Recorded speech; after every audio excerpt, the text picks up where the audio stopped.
హైదరాబాద్లోని గోషామహల్ నియోజకవర్గం జాంబాగ్ డివిజన్ కిషన్గంజ్ ప్రాంతంలో గత 8 నెలల నుండి నాలా పనులను పూర్తిగా చేపట్టకపోవడంతో ఇబ్బందికరంగా మారిందని బస్తీవాసులు మండిపడుతున్నారు.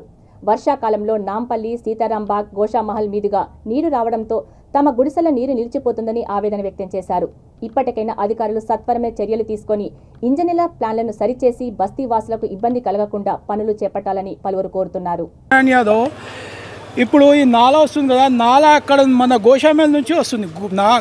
గోషామేల్ నుంచి పని కాకుండా మధ్యలో నుంచి పని చేసి ఆ ర్యాంప్ వేశారు. ఆడ నుంచి మెయిన్ ప్రాబ్లం అక్కడ నుంచి మొత్తం వాటర్ ఫ్లో అయ్యి ఇక్కడ వస్తుంది. ఇక్కడ మొత్తం ఇంట్లలో కానీ ఆఫీసులలో, ట్రాన్స్పోర్ట్ ఆఫీసులు మొత్తం బిజినెస్ ఏరియా ఒకసారి మీరు చూడండి.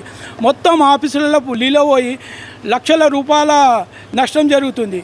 కానీ దానికి ఏం పట్టించుకుంటా అర్ధరాత్రి వచ్చి మంత్రి గారు దీన్ని చూసి ఇప్పుడు మా డిమాండ్ ఏంటంటే కొద్దిగా లోతు చేయండి నాలని. ఎంత ఉంది ఇప్పుడు 16 ఫీట్ ఉండేదానికి ఇంకా బ్రేడ్ వేసి 14 ఫీట్ చేశారు. దానిపైన ర్యాంప్ వేస్తుంటే 16 ఫీట్ ఉండే పాతది, ఇప్పుడు దానికి ఇంకా బ్రేడ్ చేసి 14 ఫీట్ చేస్తున్నారంటే ఇంకా నీళ్ళు ఫ్లో అయ్యి ఇంకా ఇంట్లలో కానీ ఆఫీసులలో కానీ ఇంకా పోయే ఛాన్సెస్లు ఉన్నాయి. ఇప్పుడు దీనికి ఓపెన్ పెడతా అంటుండ్రు. సరే పెట్టండి, పర్వాలేదు. ఓపెన్ పెడితే వచ్చేటోళ్ళు పోయేటోళ్ళు అని ఇప్పుడు ఒకసారి మీరు చూడండి ఎట్లా కావాలి, ఎట్లా పోవాలి. ఈడ నుంచి గోడలు లేపితే మా డిమాండ్ ఒకటే, చేయండి పర్వాలేదు, మంచి కోసమే చేస్తున్నా. కానీ ఒకసారి ప్రజలకు కూడా అడగండి.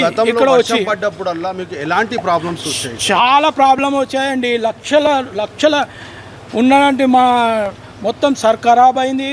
ఇంట్లో ఇక్కడ ఇస్తారని అది కూడా ఇవ్వలేరు. దాని డ్యామేజ్ 10,000 ఏదో పెట్టారు కదా, అది కూడా ఇవ్వలేరు. అప్పుడు వరదలో మొత్తం ఈడ నుంచి అక్కడ ఒకసారి గమనించి మీరు చూడండి. ఇంట్లలో అందరు ఇంట్లలో పోయింది. ఫస్ట్ ఫ్లోర్ దాకా వాటర్ వచ్చింది. ఈడ వీడియోలు ఉన్నాయి, మీకు అప్పచెప్తా. కానీ దీన్ని పట్టించుకుంటా ఇట్లా మాకు అడగకుండా 16 ఫీట్స్ ఉన్నాయి, 14 ఫీట్ చేసిరు. మీకు మళ్ళీ ఒకసారి వర్షం పడ్డప్పుడు మీకు ఎలాంటి ఇబ్బంది జరగబోయేది? ఇప్పుడు మీరు చూస్తే ఇంకా ఇప్పుడైతే మొత్తానికి ఇంట్లలో కాదు, మొత్తం ఇల్లు కొల్లిపోతాయి. ఇప్పుడైతే ఎక్కడ పోయే తవ్వేదే లేదు వాటర్ని. అయితే మీ డిమాండ్ ఏంటిది? మా డిమాండ్ ఒకటే, ఇక్కడ దీన్ని ఇంకా లోతు చేయాలి.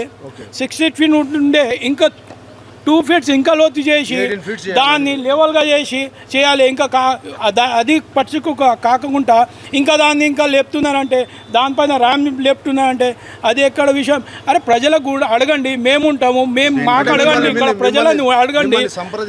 ఏం సంప్రదించలేదు, నోటీస్ లేదు, ఏం లేదు. ఎవరికి ఎంత పెద్ద మంచి ఉన్నారో అందరినీ అడగండి. మీరు ఇంతకుముందు ఎవరైనా దీనిపైన ఏమైనా చర్చించారా? ఎమ్మెల్యే కానీ కార్పొరేటర్ కానీ మీరు తెలిపారు దీని మీద?